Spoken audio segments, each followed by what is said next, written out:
Good morning everybody. Welcome back to our EVS class. നമ്മൾ കഴിഞ്ഞ ക്ലാസ്സിൽ നിങ്ങൾക്ക് സപ്പോർട്ടിംഗ് വീഡിയോസ് തന്നു. കഴിഞ്ഞ ക്ലാസ്സിൽ ഇൻട്രൊഡക്ഷൻ നമ്മൾ എടുത്തല്ലേ. എന്താണ് നമുക്ക് മനസ്സിലായത്? ബ്രിട്ടീഷുകാർ നമ്മുടെ നാട്ടിൽ വ്യാപാരത്തിനായിട്ടാണ് വന്നിരുന്നത്. അങ്ങനെ അവർ വന്ന ശേഷം നമ്മുടെ ഇന്ത്യയുടെ അന്നത്തെ അവസ്ഥ വളരെ പരിതാപകരമായിരുന്നു. ആ അവസ്ഥയാണ് അവർ മുതലെടുത്തത്. കാരണം ഇന്നത്തെ പോലെയുള്ള ഡെമോക്രാറ്റിക് ഗവൺമെൻറ്റോ അങ്ങനെയുള്ള ഒരു ഡെമോക്രാറ്റിക് സിസ്റ്റം അന്നുണ്ടായിരുന്നില്ല. കാരണം നമ്മുടെ നാട് ഇന്ത്യ പല നാട്ടുരാജ്യങ്ങളായിട്ട് വിഭജിച്ച് അതിൽ തന്നെ എങ്ങനെയായിരുന്നു പരസ്പരം വെട്ടിപ്പിടിച്ചും അങ്ങോട്ടും ഇങ്ങോട്ടും ഭരണം നടത്തിയിരുന്ന നാടുവാഴികളായിരുന്നു അന്ന് നമ്മുടെ ഇന്ത്യ ഭരിച്ചിരുന്നത്. അപ്പോൾ ഇങ്ങനെയുള്ള സമയത്ത്, ഇങ്ങനെയുള്ള ഒരു സോഷ്യൽ കണ്ടീഷനുള്ള സമയത്താണ് യൂറോപ്യൻസും അതുപോലെയുള്ള പല വ്യാപാര ആവശ്യത്തിന് വേണ്ടി പല രാജ്യങ്ങളിൽ നിന്നുള്ള ആളുകൾ നമ്മുടെ രാജ്യത്ത് വരുന്നത്. ഈ യൂറോപ്യൻസ് എന്ത് ചെയ്തു? ഈ കണ്ടീഷൻ അവർ മുതലെടുത്തു. പിന്നീട് അങ്ങോട്ട് നമ്മുടെ നാട്ടുരാജാക്കന്മാരൊക്കെ അവരുടെ കീഴിലായി. അങ്ങനെ നമ്മളെല്ലാവരും അവരുടെ യൂറോപ്യന്മാരുടെ അധികാരത്തിൻ്റെ കീഴിലായിരുന്നു കുറേ കാലം. അങ്ങനെ മുന്നോട്ട് പോകെ നമ്മുടെ യൂറോപ്യൻസിനോടൊക്കെ ഫ്രണ്ട്ലി ആയിട്ട് നിന്നിരുന്ന അന്നത്തെ നാട്ടുരാജാക്കന്മാർക്കും ലീഡേഴ്സിനൊക്കെ കാര്യം മനസ്സിലായി തുടങ്ങി. ഇവരുടെ ചൂഷണം എന്താണെന്നുള്ളത് അവർക്കൊക്കെ മനസ്സിലായി തുടങ്ങി. അങ്ങനെ പക്ഷേ അപ്പോഴേക്കും എന്താ സംഭവിച്ചത്? ഓൾ ഇന്ത്യ അവരുടെ അണ്ടർ കൺട്രോളിലായി മാറിക്കഴിഞ്ഞിരുന്നു. പക്ഷേ ഇന്ത്യയിൽ പലയിടങ്ങളിലായിട്ട് നമ്മുടെ ഫ്രീഡം ഫൈറ്റേഴ്സ് പലതരത്തിലുള്ള റിവോൾട്ട്സും യൂറോപ്യൻസിനെതിരെ സംഘടിപ്പിക്കാൻ തുടങ്ങിയിരുന്നു. ആ സമയത്താണ് ഇങ്ങനെ ഇവരെ പുറത്താക്കി നമ്മുടെ രാജ്യത്തെ സ്വതന്ത്രമാക്കാൻ വേണ്ടിയിട്ട് പലരും പ്രയത്നിക്കുന്ന സമയത്താണ് നമ്മൾ കണ്ടു. കഴിഞ്ഞ ക്ലാസ്സിൽ ലോ പ്രാക്ടീസൊക്കെ കഴിഞ്ഞ് നമ്മുടെ സൗത്ത് ആഫ്രിക്കയിൽ നിന്ന് നമ്മുടെ ഗാന്ധിജി ഇന്ത്യയിലേക്ക് വരികയാണ്. ആ വരവാണ് നമ്മൾ കഴിഞ്ഞ ക്ലാസ്സിൽ ഡിസ്കസ് ചെയ്തത് അല്ലേ.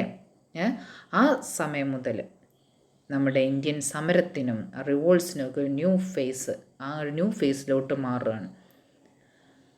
I think all you understood about the new words Satyagraha, non-cooperation, non-violence, etc. Because this was the only weapon of our Gandhiji. ഒരേ ഒരു വെപ്പണാണ് ഗാന്ധിജിക്ക് ഉണ്ടായിരുന്നത് അല്ലേ. ഓക്കെ, നോക്കിയേ. പിന്നെ നെക്സ്റ്റ് നമ്മൾ ഡിസ്കസ് ചെയ്യാൻ പോകുന്നത് അദ്ദേഹത്തിൻ്റെ ഏറ്റവും പ്രധാനപ്പെട്ട സ്ട്രഗിൾസാണ്. The first struggle for peasants. അദ്ദേഹം ഇവിടെ വന്ന ഉടനെ നിർത്തിയ ഈ മൂന്ന് സത്യാഗ്രഹ സമരങ്ങളെക്കുറിച്ചാണ് നമ്മൾ ആദ്യം തന്നെ ഡിസ്കസ് ചെയ്യാൻ പോകുന്നത്. ഇത് മൂന്നും ഹിസ്റ്റോറിക്കൽ ഇമ്പോർട്ടൻസ് ഉള്ള സംഭവങ്ങളാണ്. The peasants of Champaran village in Bihar were in great misery. They were forced to cultivate indigo in most of their fields and sell it at a rate fixed by British landowners. അതായത് ഈ ബീഹാറിലുള്ള ഒരു വില്ലേജിൻ്റെ പേരാണെന്ത്? Champaran village in Bihar. അവിടുത്തെ പെസൻസിൻ്റെ condition, അവിടുത്തെ പെസൻസിൻ്റെ കണ്ടീഷൻ വളരെ misery, it a great misery എന്നാണ് പറയണത്. അതുപോലെ തന്നെ they were forced to cultivate indigo in most of their fields and sell at a rate fixed by British landowners.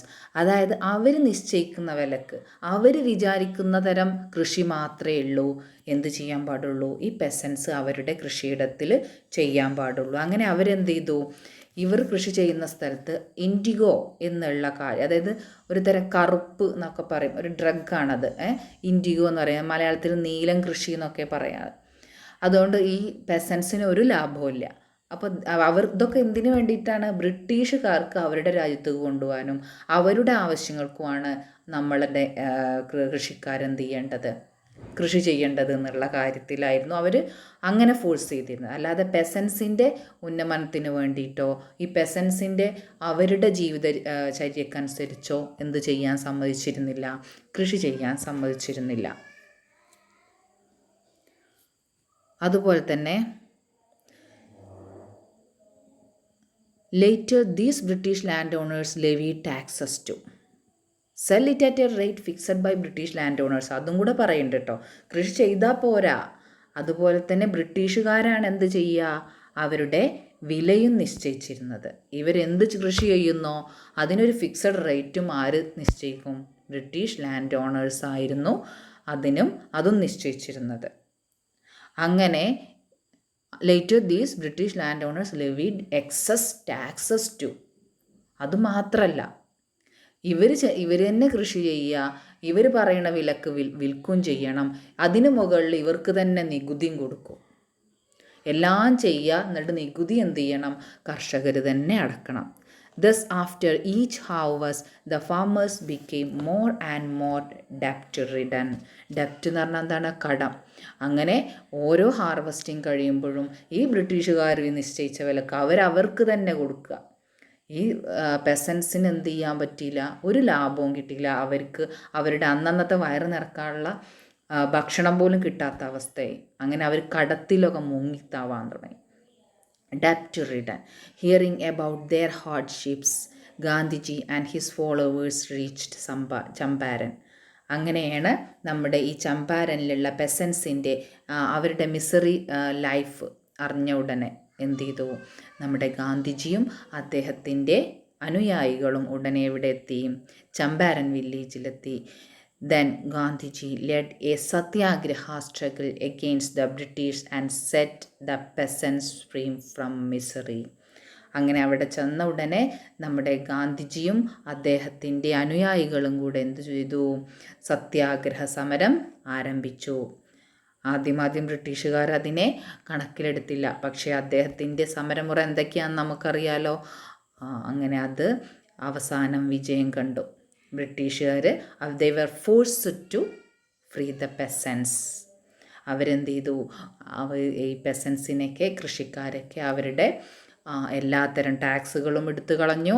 അതുപോലെ തന്നെ നീലം കൃഷി ചെയ്യാനുള്ള നിർബന്ധമൊക്കെ എന്ത് ചെയ്തു? അവരെല്ലാം റിമൂവ് ചെയ്തു, എല്ലാം എടുത്തു കളഞ്ഞു. അങ്ങനെ നമ്മുടെ ചമ്പാരൻ കർഷകരെ അവരുടെ ദുരിതത്തിൽ നിന്നും മോചിപ്പിച്ചത് ആരാണ്? ഗാന്ധിജി. അപ്പോൾ ഗാന്ധിജീസ് ഫസ്റ്റ് സത്യാഗ്രഹ മൂവ്മെൻ്റ് ആണ് ഇത്, ചമ്പാരൻ സത്യാഗ്രഹ. ഇതിൻ്റെ ഇയർ നിങ്ങൾ പഠിച്ചു വെക്കണം. 1917 ഈ ചമ്പാരൻ സത്യാഗ്രഹം നടക്കുന്നത് കേട്ടോ. 1917. എവിടെയാണ് ചമ്പാരൻ വില്ലേജ് ഉള്ളത്? ബീഹാറിൽ. ലാസ്റ്റ് ഇതിൻ്റെ നോട്ട്സും ഞാൻ തരാം കേട്ടോ. ഓക്കെ. ഇതിൻ്റെ കൂടെ തന്നെ അത്രയും തന്നെ ഇമ്പോർട്ടൻസ് ഉള്ള വേറെയും 2 സത്യാഗ്രഹങ്ങളുണ്ട്. അതാണ് ഖേദ സത്യാഗ്രഹം, അതുപോലെ തന്നെ അഹമ്മദാബാദ് സത്യാഗ്രഹ. Some other struggles led by Gandhiji are the Khetha Satyagrahas and the Ahmedabad Textile Mill Strike. നമ്മൾ പറഞ്ഞു ചമ്പാരൻ സത്യാഗ്രഹം എന്നായിരുന്നു 1917 നടന്നത് അല്ലേ. ഈ ഖേദയും അതുപോലെ തന്നെ അഹമ്മദാബാദും 1918 അതിൻ്റെ നെക്സ്റ്റ് ഇയറിൽ തന്നെ ഗാന്ധിജി സംഘടിപ്പിച്ച സത്യാഗ്രഹ സമരങ്ങളാണ് ഈ 2 കേട്ടോ.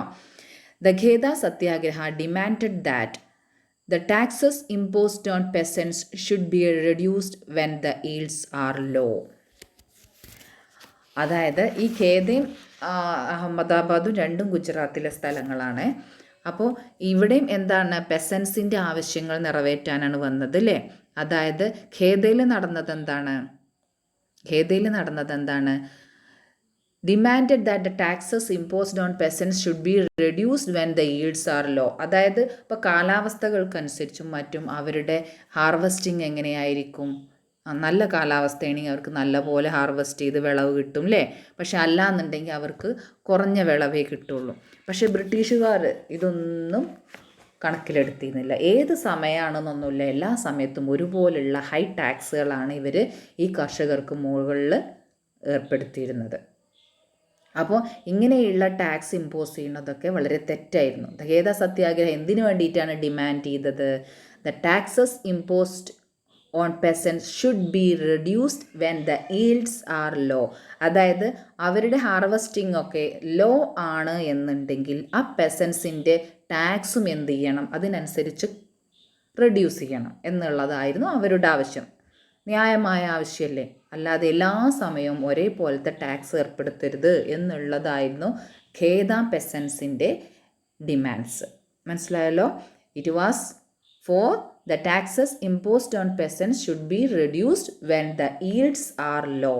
അതിൻ്റെ മീനിങ് മനസ്സിലാക്കുക.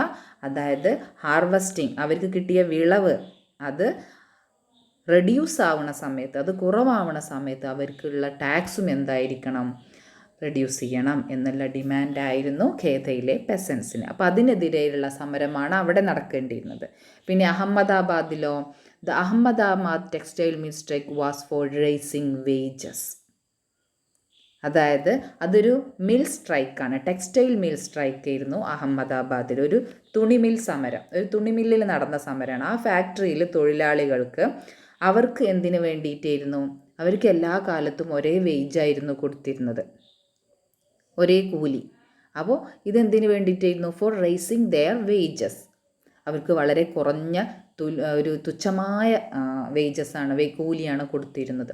അപ്പോൾ ആ സ്ട്രൈക്ക് എന്തിനു വേണ്ടിയിട്ടായിരുന്നു, അവിടുത്തെ ജോലിക്കാർക്ക്, വർക്കേഴ്സിന് അവരുടെ കൂലി ഉയർത്തുക. The Ahmedabad textile mill strike was for raising wages. അപ്പോൾ അതിന് വേണ്ടിയിട്ടായിരുന്നു ആ സമരം. രണ്ടും തമ്മിലുള്ള വ്യത്യാസം മനസ്സിലാക്കണം കേട്ടോ. എന്തൊക്കെയാണെങ്കിലും all these satyagrahas led by Gandhiji were victorious. ഈ 2 സത്യാഗ്രഹ സമരങ്ങളും ഗാന്ധിജി വിജയകരമായിട്ട് പൂർത്തിയാക്കി. ഇപ്പം 3 സത്യാഗ്രഹ സമരങ്ങളെ കുറിച്ച് മനസ്സിലാക്കിയല്ലോ. 1917 ചമ്പാരൻ സത്യാഗ്രഹ, 18 നടന്നതാണ് ഖേദ, അഹമ്മദാബാദ്. നിങ്ങൾ എന്ത് ചെയ്യണം, ലെറ്റ്സ് കംപ്ലീറ്റ് ദ ടേബിൾ. താഴെയുള്ള ടേബിൾ എന്ത് ചെയ്യണം, ഇത് വെച്ചിട്ട് കംപ്ലീറ്റ് ചെയ്യണം. ഒരു എക്സാമ്പിൾ തന്നിട്ടുണ്ട്, ചമ്പാരൻ സത്യാഗ്രഹ, അതിൻ്റെ കൂടെ അതിൻ്റെ ഇയറും എഴുതി വെക്കണേ. 1917 എവിടെയാണ് വെച്ച് നടന്നത്, ബീഹാർ. അത് എഴുതി വെച്ചാൽ നമുക്ക് മൊത്തം ഒന്നിച്ച് പഠിക്കുമ്പോൾ സുഖമായിട്ട് പഠിക്കാം. അതിൻ്റെ സ്പെഷ്യൽ ഫീച്ചേഴ്സ് എന്തായിരുന്നു, പെസൻസിൻ്റെ misery of peasants, Gandhiji satyagraha experiment, Gandhiji's first satyagraha experiment ആയിരുന്നു അല്ലേ അവിടുത്തെ, അത് ഇന്ത്യയിലത്തെ. ഹാർഡ്ഷിപ്പ് ഓഫ് പെസൻസ് റെഡ്യൂസ്ഡ്, അവിടുത്തെ പെസൻസിൻ്റെ ചമ്പാരൻ വില്ലേജിലെ പെസൻസിൻ്റെ ദുരിത ജീവിതം എന്ത് ചെയ്തു, കുറച്ചു കൊടുത്തു. അതാണ് അതിൻ്റെ ഫീച്ചേഴ്സ്. അപ്പം നെക്സ്റ്റ് നമ്മൾ ഏതാ എഴുതേണ്ടത്, ഖേദ സത്യാഗ്രഹ അല്ലേ, ഏതായിരുന്നു 1918 എന്നെഴുതുക. ഖേദ സത്യാഗ്രഹ എവിടെയാണ് പ്ലേസ് എന്നുള്ളതും കൂടെ എഴുതുക കേട്ടോ. ഗുജറാത്തിലാണ് അഹമ്മദാബാദും ഖേദയും എവിടെയാണ്, ഗുജറാത്തിലാണ്. 1918 എഴുതുക. ഖേദ സത്യാഗ്രഹ എന്തിനു വേണ്ടിയിട്ടായിരുന്നോ, അതിൽ ആ ടെക്സ്റ്റിൽ നോക്കി എഴുതുക. It was demanded that the taxes imposed on peasants should be reduced when the yields are low. പിന്നെ അഹമ്മദാബാദ് സത്യാഗ്രഹ 1918 അതും ഗുജറാത്തിൽ തന്നെയാണ്. ഇതെന്തിനു വേണ്ടിയിട്ടായിരുന്നു, the strike is related with എന്തായിരുന്നു, ടെക്സ്റ്റൈൽ മിൽ സ്ട്രൈക്കുമായി റിലേറ്റ് ചെയ്തിരുന്നു. പക്ഷേ എന്തിനു വേണ്ടിയിട്ടായിരുന്നു, ഫോർ റൈസിങ് ദെയർ വേജസ്. അത് ആ കോളങ്ങളിൽ നിങ്ങൾ തന്നെ ഫില്ല് ചെയ്യുക, ഒരു ഹോംവർക്കാണ്. എന്നിട്ട് എനിക്ക് സെൻഡ് ചെയ്ത് തരണം. അതുപോലെ തന്നെ വേറെയും കുറച്ച് ക്വസ്റ്റ്യൻസ് ഉണ്ട്, ഞാൻ ഇതിൻ്റെ കൂടെ തരാം കേട്ടോ. ഇതൊക്കെ 1 വേർഡ് ക്വസ്റ്റ്യൻസ് ആണ്. ഇതൊക്കെ ഒന്ന് എഴുതി വെക്കുക നോട്ടിൽ. ഇതിന് ശേഷം ഇതിൻ്റെ ആൻസർ ഞാൻ തരാം കേട്ടോ. Who is the political mentor of Gandhiji, ഗാന്ധിജിയുടെ പൊളിറ്റിക്കൽ മെൻറ്റർ, രാഷ്ട്രീയ ഗുരു ആരായിരുന്നു എന്ന് ചോദിച്ചാൽ നമ്മൾ പറയേണ്ടത് ഗോപാലകൃഷ്ണ ഗോഖലെയാണ്. Gopalakrishna Gokhale. In which year Champaran satyagraha take place, ഇപ്പോൾ നമ്മൾ പഠിച്ചു കഴിഞ്ഞു, 1917. Where is the place called Champaran situated, എവിടെയായിരുന്നു ചമ്പാരൻ വില്ലേജ്, ചമ്പാരൻ എന്നുള്ള സ്ഥലം എവിടെ നമ്മൾ പറഞ്ഞു, Bihar. Then the first struggle of for peasants in India, Champaran satyagraha. 5th question എന്തായിരുന്നു, വെർ ഈസ് അഹമ്മദാബാദ്, പറഞ്ഞല്ലോ എവിടെയാണ് അഹമ്മദാബാദ്, യെസ് ഗുജറാത്തിലാണ്.